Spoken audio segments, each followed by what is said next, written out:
I want to share with you something that many of you have already reported, which is that the majority of us here in Texas know that not only is this draft decision wrong, and not only are we against it, but we're also against the laws that Governor Abbott has signed. A 6-week abortion ban that places a $10,000 bounty on the back of anyone who assists any woman in making her own healthcare decisions, and a trigger law that he signed last year that, if this draft decision becomes final, will outlaw abortion in the state of Texas from conception forward. And I want to make this really clear. I want to make sure everyone in Texas understands this. There is no exception for rape. There is no exception for incest. That is what Greg Abbott has signed the law in the state of Texas.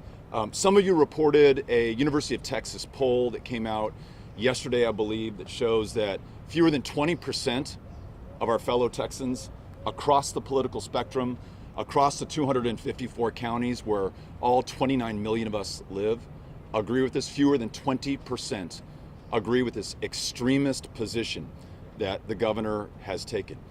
Most of us want to make sure that women can make their own healthcare decisions, their own decisions about their bodies, their own decisions about their future.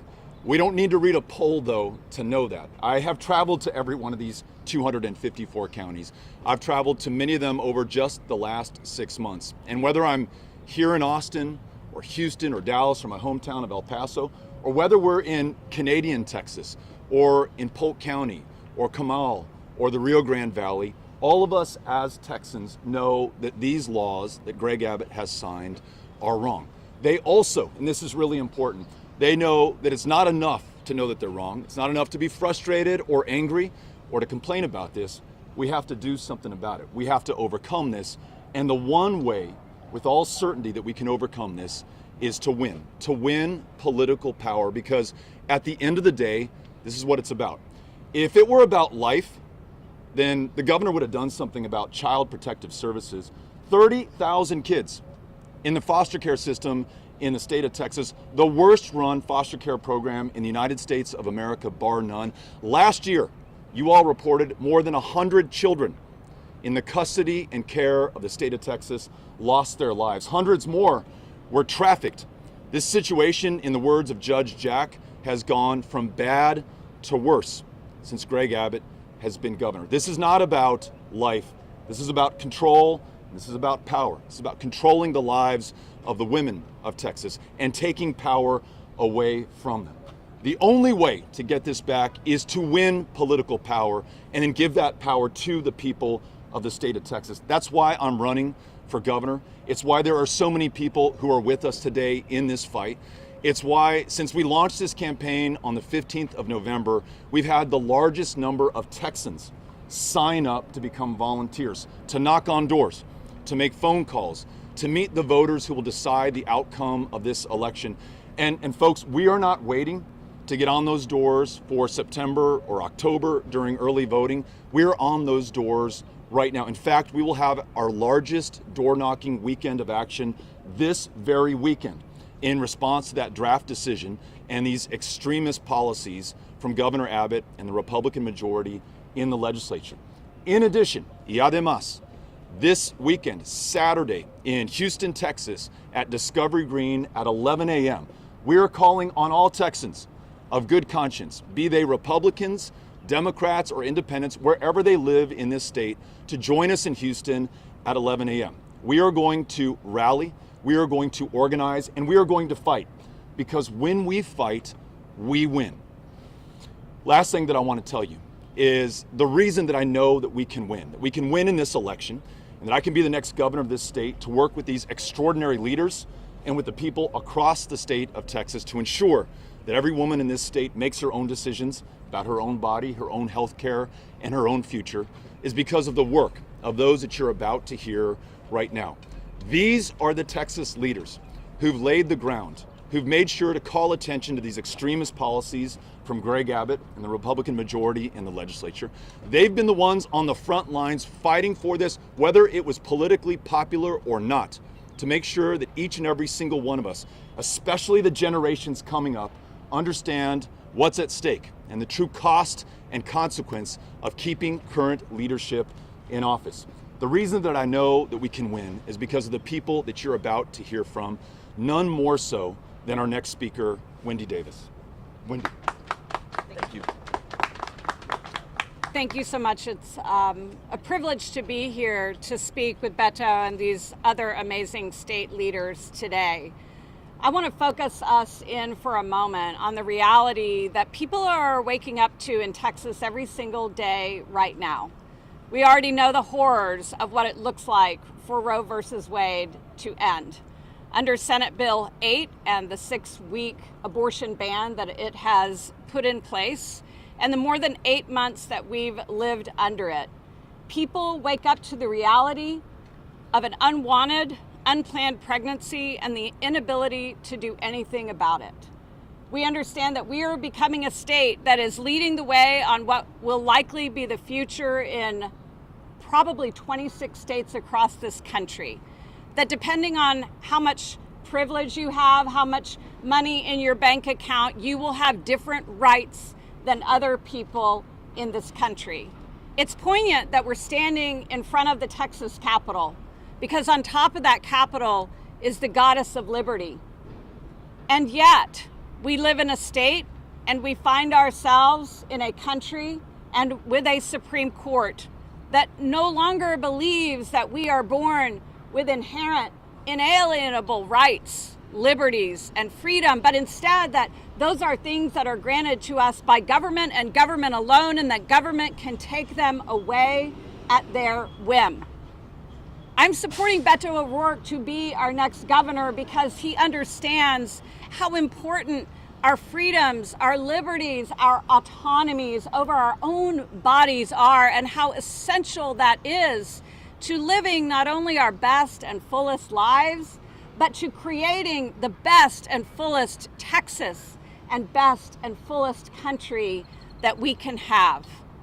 When we take those rights away, we threaten everything that makes us great. I want to live in a state where we have a governor who believes in the freedom and liberty of people to have health care, Medicaid expansion, so that the hundreds of thousands of Texans without health care will finally be able to enjoy it. I want to live in a state where a governor believes in the liberty and freedom for our children to be educated in public schools, where they are supported by adequate funding and where their teachers are elevated and revered rather than reviled and blamed. I want to live in a state where we have a governor who believes in the idea that our children, regardless of their sexual orientation or identity, are precious and deserving of our full support. I want to encourage people who believe in those things along with me to understand that, as Beto said, this is about politics, and that we have the power to make the change that we want to see in this state and across this country in the upcoming midterm election. And regardless of whether you are a Republican or an independent or Democrat, I hope that you will understand how high the stakes are this November, that we are voting for our children and their future. We are voting for our daughters and our granddaughters. We are voting for freedom and liberty that can only be assured by making sure that we put people in place who will fight for those freedoms and liberties. And finally, I want to make sure to speak to the fact that I know we can feel discouraged, that in these moments where redistricting has created a landscape that it feels as though our voices don't matter. Redistricting cannot and will not ever touch our statewide elections.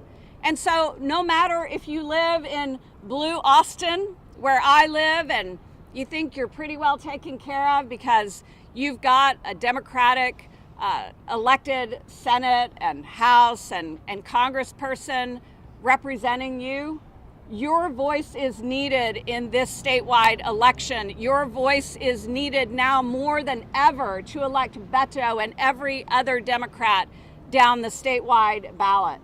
If you live in deep red Comal County, where I was running for Congress last cycle, please understand that while your voice might not be able to make a difference in the outcome of your congressional race in November, your voice is essential to electing Beto O'Rourke as our governor and every other Democrat down the statewide ballot. Your voice matters and counts just as much as any other person who lives in this state. And if we will all exercise the power and the privilege of that voice, we can make the state that we want to live in a reality. Let's commit to this, that not only are we going to vote, but we are going to make sure that 5 friends, just 5 friends understand the stakes in this election, understand the power they each possess, and understand that they have the power to do something to make the change they want to see by voting in November in this important midterm election. Thank you so much.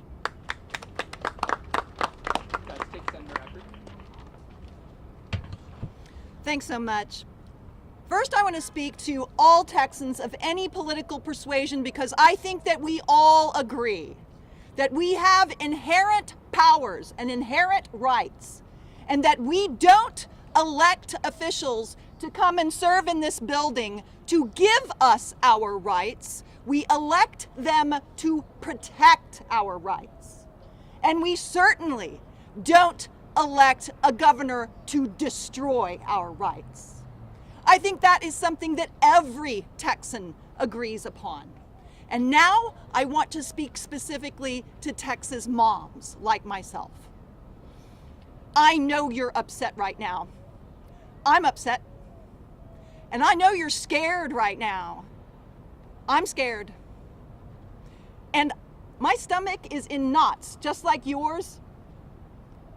And I can't tell my fellow Texas moms, and us Texas moms certainly can't tell our daughters, that everything's going to be all right.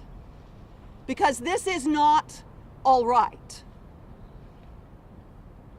We have the power to choose right now. We have the power to choose a governor who will fight for and restore our rights. A governor who will protect our right to decide whether, when, and with whom we have children. We are not alone. In a democracy, you are never alone. And we should remember that as we open the newspaper and read about the Ukraine. In a democracy, we are never alone, and we can do this together. We can demand our rights. The governor and the government does not give them to us. We lend power to our government to protect our rights. This election will define whether women in Texas will have the autonomy over our bodies and our fundamental right to privacy. We cannot let that decision be made by anyone other than the mothers and the daughters of Texas.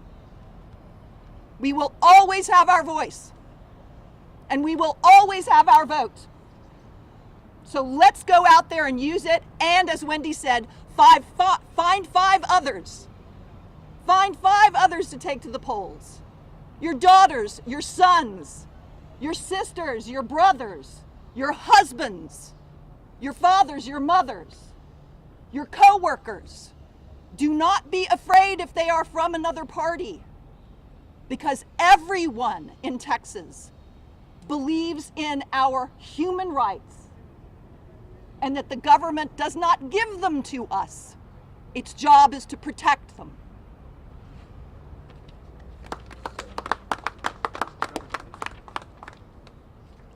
Good morning. I'm Representative Gina Enojos, and I represent Central Austin in the Texas House.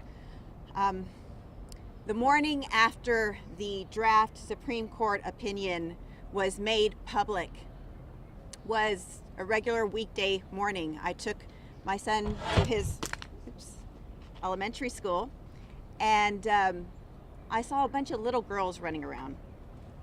Thank you, Beto. Yeah. Sorry to interrupt. And I think I tilted this down.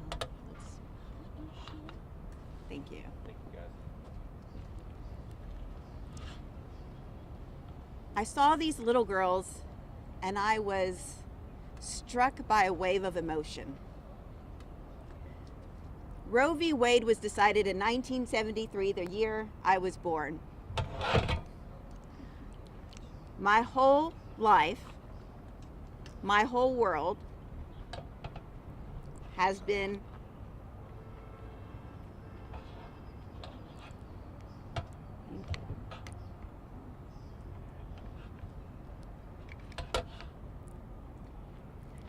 my whole life, my whole world has been influenced by knowing I have liberty over my body, freedom over my body. And I thought, what will it do to these little girls? What will it do to their psyche, to their sense of self-worth, to their sense of their own power, to not have that liberty, to grow up in a country where the government does not recognize legal autonomy over her own body. Because if we have no legal autonomy over our body, we are not free. During the last legislative session, I spoke about my own experience. I'm Catholic, and I was pregnant with a non-viable fetus that I found out about in the second trimester of my pregnancy. I made the choice to carry this fetus for 12 months and to labor for 12 hours for a baby I knew would not live. I made the choice. I had the freedom to make the choice. I live in a country founded on religious liberty that allowed me to practice my freedom. But it is a choice that, while I don't regret it, I would not wish it on anyone. And now it is an ordeal that is mandated by our government for any woman who finds out she is pregnant with a pregnancy she does not want for whatever reason, whether it's a non-viable fetus, whether it's because of rape, whatever that reason is, she will be compelled to give labor to this baby, potentially a baby that cannot live. Sorry about that. That's all right. By our government. I know many people who are pro-life. I'm friends with people who are anti-abortion rights. I know that for many of them, their beliefs come from a sincere place. But this is not the way to do it. Not by limiting the rights of women, not by saying women don't have rights over their body. If we want to end abortion, we do it in our churches, we do it by talking to people we love in our communities, we do it by supporting women, we do it by supporting families.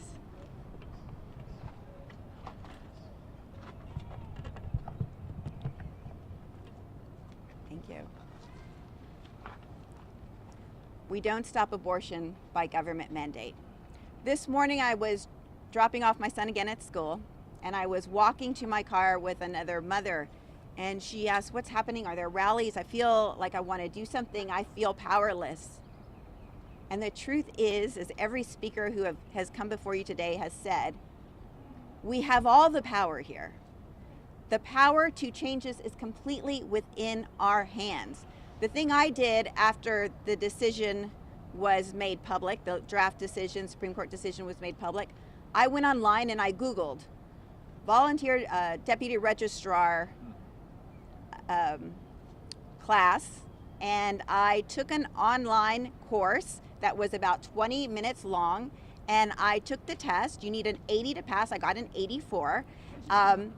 You Google Travis County voter deputy registrar test or class, and it comes up. I will get my packet in the mail to become a VDR. Understand that even with the draconian laws that have been passed by the people, the Republican leadership in this Capitol, and by Greg Abbott, signed into law by Greg Abbott, we still have the freedom and the right to register voters as VDRs.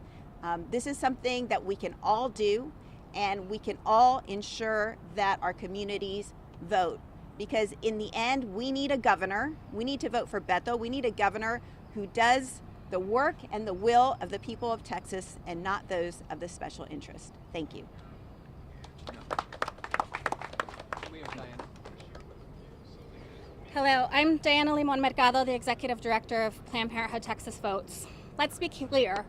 First, abortion is still legal. It remains your constitutional right today. Health centers are open. Patients who need care should continue to follow through with their appointments, to schedule appointments as they need care in the coming weeks and months. The leaked draft opinion makes it clear that our deepest fears are coming true.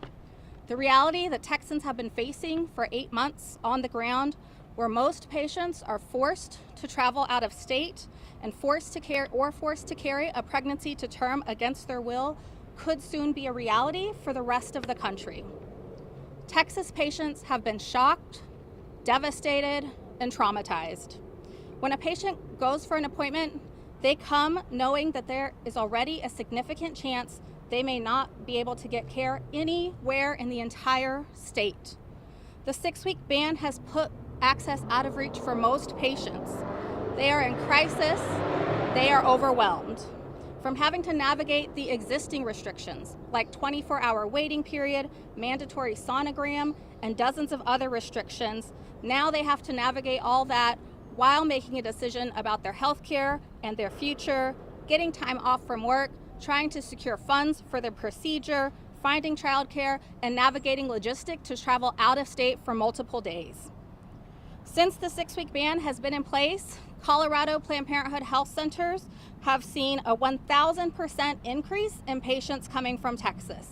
And the same is true for health centers in other neighboring states like New Mexico, where appointments are booked out for weeks. The impact of overturning Roe will be felt largely by Black, Latino, Indigenous people, immigrants, people living with low incomes, and in rural communities who have long faced the highest barriers to abortion access due to systemic and historic discrimination. If this leaked opinion becomes final, this same reality will be reality for the entire country and worse. We can expect 26 states would move to ban abortion, with 13 of those having trigger laws that would go into effect almost immediately, including Texas. That means 7 million Texas women of reproductive age and others who can get pregnant would lose access almost immediately, and Texas almost completely. And in Texas, abortion would be a felony punishable by life in prison. We know banning abortion does not stop the need for abortion. It only makes accessing abortion harder for the people with the fewest resources. While we are devastated and furious, know this: we will fight back until our rights are restored, and then some. Roe was never enough and is not enough. We will mobilize now through Decision Day so that the Supreme Court hears us, Congress hears us, and state legislatures hear us. We will turn out voters in this midterm to elect a governor who will fight with us and for our communities, and state leaders up and down the ballot.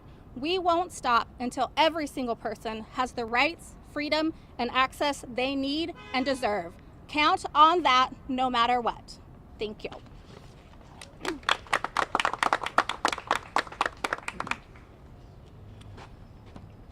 Senator Eckhart described the way that she felt upon learning this decision, the way that so many of us feel across the state of Texas, that anger, that frustration, but also the ability for all of us to resist the temptation to despair and instead follow the example of Representative Hinojosa, who immediately Googled how to become a volunteer deputy registrar so that she could help add new voters to the rolls. In the 2020 election, there were 7 million Texans who were eligible to vote and did not cast a ballot. 7 million people just in this state.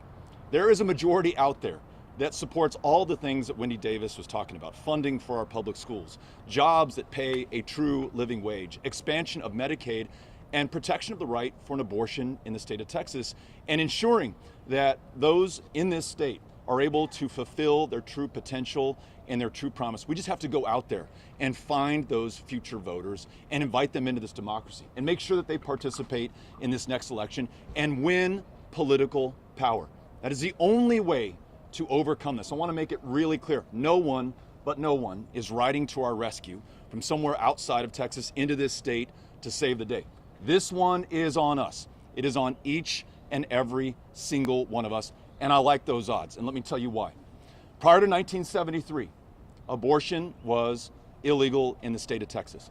No one from outside of Texas saved the day to make it legal for women to make their own health care decisions in this state. It was actually our fellow Texans, including Jane Roe, including Sarah Weddington and Linda Coffey, who successfully argued the case before the Supreme Court of the United States, both of them from the state of Texas. Texas was the answer to the challenges that we faced in Texas in 1973. Texas will be the answer to the challenges that we face in 2022. So not only is this possible, we have done it before against much greater odds. We're going to do it again, and we're going to do it because of these extraordinary leaders who have led the way and will continue to lead the way for us. Each one of us is very happy to answer your questions, and I hope that you avail yourselves of those who've been in this fight for so long and have made this moment possible. Chris, do you have any direction? Start with Madeline and then go to Natalie at ABC. Great.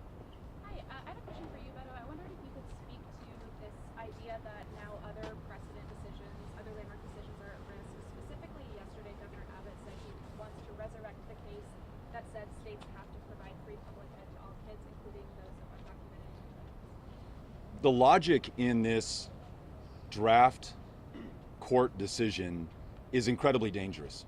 It states, and this is a layman speaking, I'm not an attorney, but as I understand it, that because abortion is not explicitly described as a right in the Constitution, then there is no constitutional protection for it. Well, the same might be true for interracial marriage. The same might be true for same-sex marriage. The same might be true for any of the rights that Senator Eckhart talked about that government does not confer, but instead is there to protect. This is a really dark road that Greg Abbott has put us on in the state of Texas. And if any of the people here have any fault, it was probably a failure to imagine just how bad it could get. That the governor of the state of Texas would pursue the parents of transgender kids under criminal charges to take those kids from them and every other child in the household. That he would turn his back on cops who begged him not to sign permitless carry, did it anyhow, and now more cops have been gunned down in the state of Texas than any other state in the union. A guy who could not keep the lights on when the temperature dropped and passed the bill onto us, $50 increase in our utility bills. This abortion ban that starts at conception through this trigger law that he signed, this is not where it ends. And that's why I love your question. We need to be able to imagine where this guy is going to go if he is able to serve another term in this position of public trust, this position that belongs to the people of Texas. We need someone in that office who's going to reflect the will of the people of Texas. And I can tell you on this issue, people of Texas want to ensure that women can make their own health care decisions, and they are concerned about the logical conclusion of this kind of thinking and this kind of governor who is hurting instead of helping the people of Texas. We've got Natalie straight ahead here. Beto, hi, good morning. Thank you for answering our question. My question for you is, should you be elected governor, are your hands tied by the majority in the state legislature? How do you plan to get over the hurdle if Democrats have the same majority they have now? I'm going to do everything I can with the power of this office, working with those who have been leading on this issue for so many years, especially those in elected office, like Representative Hinojosa and Senator Eckhart, as well as their colleagues from both sides of the aisle. I mentioned being in Canadian Texas, right? Not the deepest blue part of the state. Before I could get to it, someone stood up in the audience and said, I haven't heard you talk about a woman's right to choose yet. This is something that is nearly universal in the state of Texas, regardless of geography, of partisanship, or any other difference between us. People want our rights respected. And I know that public pressure will come to bear on those Republican representatives to do the right thing. As we know, and we just saw this in the last year, the governor can call the agenda for the state of Texas. The governor, through that veto power, has leverage to ensure that we bring people to the table and at least start with the common ground, those places where we can agree. And I'll tell you what, when we remind our colleagues in this building that Texas leads now the developed world in the rate of maternal mortality, 3 times as deadly for black women in the state of Texas, because as we have closed down reproductive health care options, not only is it harder for a woman to get an abortion, but it's harder to get a cervical cancer screening or any kind of reproductive health care, or just health care at all in some counties when you're the least insured state in the union. I think the people are going to come through on this one. The people are our allies, and with their help, we will be able to get this done. We got Paul, Dave, Pete, to your right. Do you feel that this issue has now created a bright line in any race? Because there's a member of your party, Representative Cuellar, who does not support abortion rights. That being said, would you urge any voter to think twice about voting for him in this runoff? This week has made the consequences more clear than they've ever been of the people who are on the ballot, whether in this special election or whether in November. And I trust the people of Texas, because I've met them across this state, to make the right decision in our interests, in their interests. Now, whether that's in South Texas and Laredo, whether it's in the other 253 counties of the state of Texas, this is not something that any of us need to tell anyone to do. People are already there. I mentioned we've had the greatest number of signups for volunteers. The RSVPs for the Discovery Green event this Saturday in Houston is off the chart. People willing to go out and knock on doors. And I guarantee you, people who will show up and participate in this next election. In 2018, working together, we helped to produce the largest voter turnout in Texas since 1970. We are going to exceed that in this year, in large part because of this issue. So we're going to come to the Texas Tribune over here. Jason? If you're facing a similar Republican majority in the legislature, what specific actions would you be able to take as governor to protect women's right to choose? First, I'm not willing to concede that we'll be working with a Republican majority. This, among a number of other issues that we have brought up today, is galvanizing the electorate and the future electorate in the state of Texas. Those 7 million that I just described, to put them in perspective, I lost to Ted Cruz by 216,000 votes. There's 7 million out there who we have not yet heard from. So not only will they have an impact on the outcome of this governor's race, but these state representative and state senate races and contests for positions of power up and down the ballot, we are going to hear from them loud and clear. And this issue, I guarantee, is going to bring people out. And when we meet them where they are, by showing up at their door and knocking on it, and in our own words, from our own heart, describing just how important this election is for all of us, we're going to see a record turnout, and that majority that we all know that exists in Texas that wants to secure these rights and protect them going forward. As governor, I'm going to work with the legislature, and it's anyone, anytime, anywhere, without preconditions on party affiliation or past positions or how they voted before. We need to get this done. And in this position of public trust, where we have the ability to help the people of Texas, we will not rest until we're able to do that. I mentioned some of the tools the governor has, whether it is defining the agenda, using the power of the veto, but also working collaboratively with legislators on other issues that are important to them, and then seeking out the common ground on this one. We may not see eye to eye on every single aspect of this, but as described in that poll that was just released yesterday, the vast overwhelming majority of Texans, Republicans and Democrats alike, want to see us do better, and they understand that these laws signed by Abbott are bad, and they want to overcome them and they want to fix them. We're going to be the instruments of that political power of the people of Texas. We're going to get the job done. We've got Ellie at the Star Telegram. Hey, I wanted to ask you a little, kind of following up on what you just said.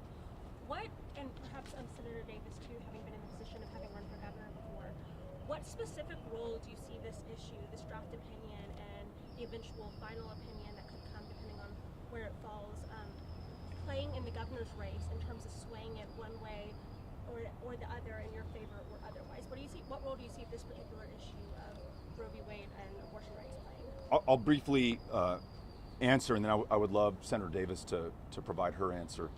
I know from what I can see in terms of the signups, we had 62,000 volunteers last week. We have 67,000 volunteers as of this morning and counting.